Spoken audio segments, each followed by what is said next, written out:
Today is day 18 of Israel's Operation Protective Edge.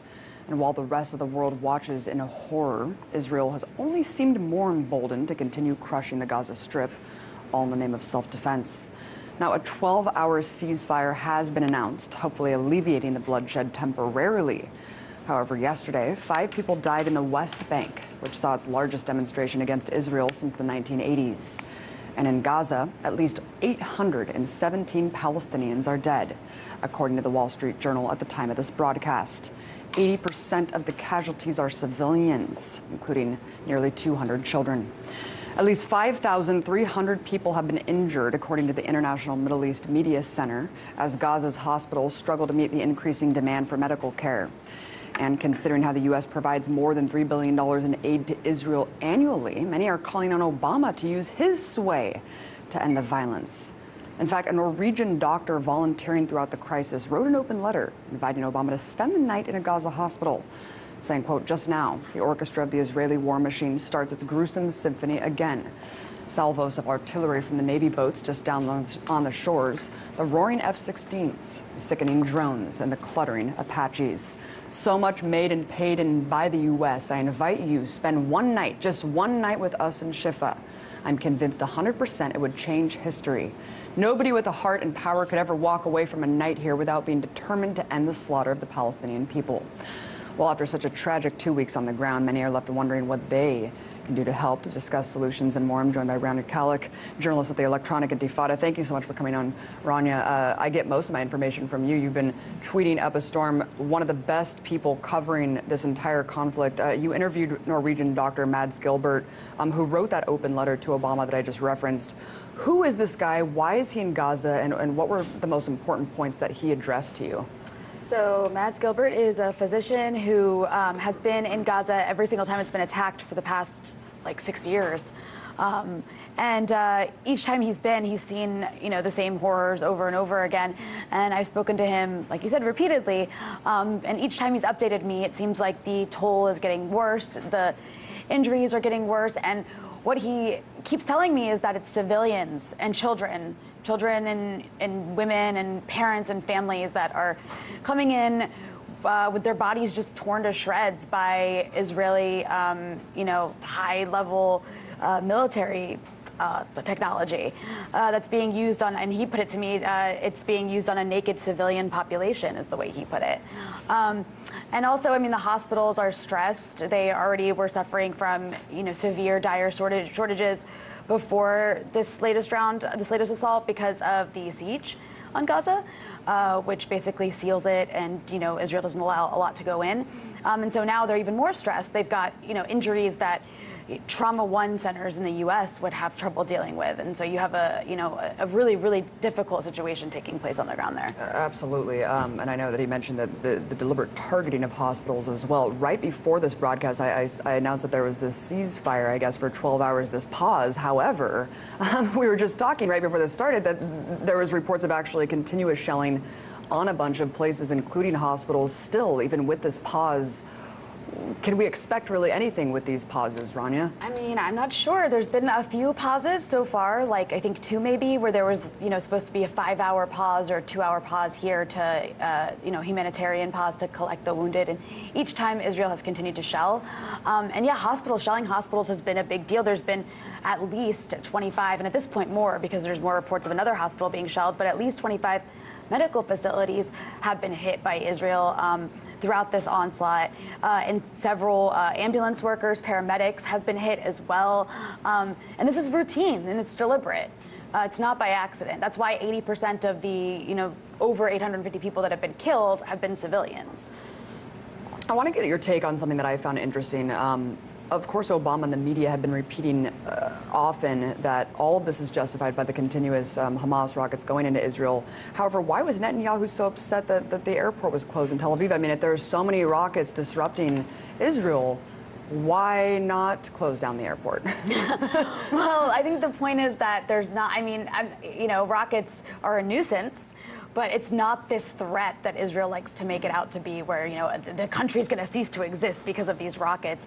And I think the reason he was so upset about the airport situation is because that hits Israel economically, which is a problem. So it's like they want this, he wants both sides of it. He wants to be the victim while at the same time being like, no, it's totally safe. But I think that goes back to the fact that this isn't about tunnels and rockets.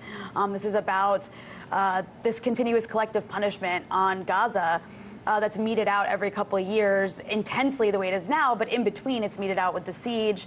And it goes back to trying to crush what resistance exists against Israel's colonial enterprise. Why is this type of continuous violence intrinsic in the way Israel has been formed and the way it continues to operate?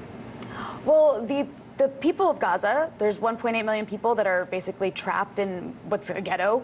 80% of them are refugees that were kicked out of Israel because they are the wrong ethnicity. And that's the case with all Palestinians that are outside Israel. They were kicked out. They were ethnically cleansed. And Israel, in order to maintain its demographic majority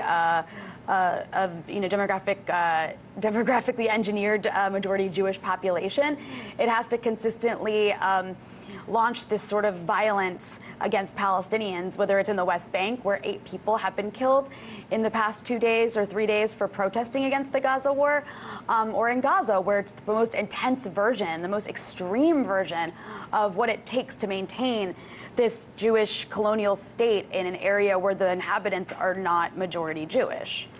It is extreme, and I think that's a really accurate way to describe this, because when you're looking at the massacre, it's so one-sided, it's almost absurd that you continue to see this Hasbara in the face of so much bloodshed. And I guess I wanted to get your response to these kind of talking points, the human shield talking point and also the Hamas charter that says, and I don't actually know because I don't read Arabic, but the translation says that Israel should cease to exist. Well, okay, so the first point with the human shield, this is something that Israel consistently says, and I think you pointed it out on your show a couple nights ago, where the only evidence Israel provides is these cartoon sketches. So you've got this accusation being made that I think is a very racist accusation to suggest that Arabs, Palestinians and Arabs like to use their children as shields. This is something that the U.S. used to say during Iraq as well. Exactly, the mythologizing that term. Yeah. Exactly, and so, but the point is that there is no proof that Hamas is using human shields, and one journalist after another has said, I haven't seen it happen. I've gone on ambulances. I haven't seen Hamas using ambulances to store weapons.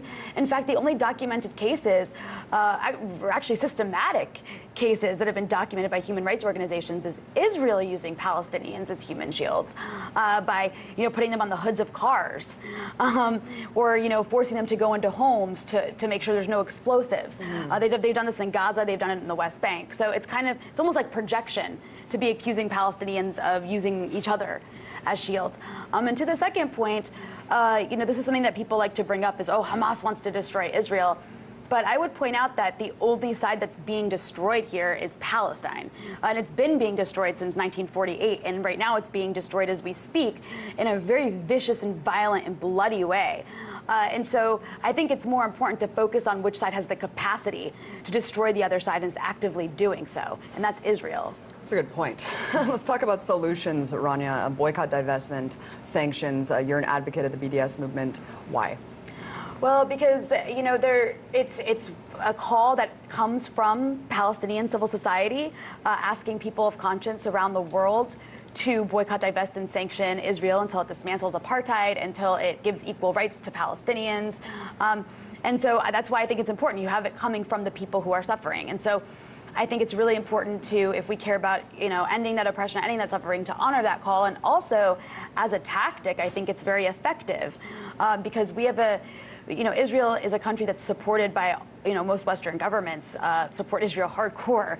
And it's very, very difficult to get change from the top. And so this is a way that grassroots, it's a bottom to the top kind of movement where people on the grassroots can really, affect change. And I think if we look at, the South African model of dismantling apartheid, divestment played such a huge role in doing that.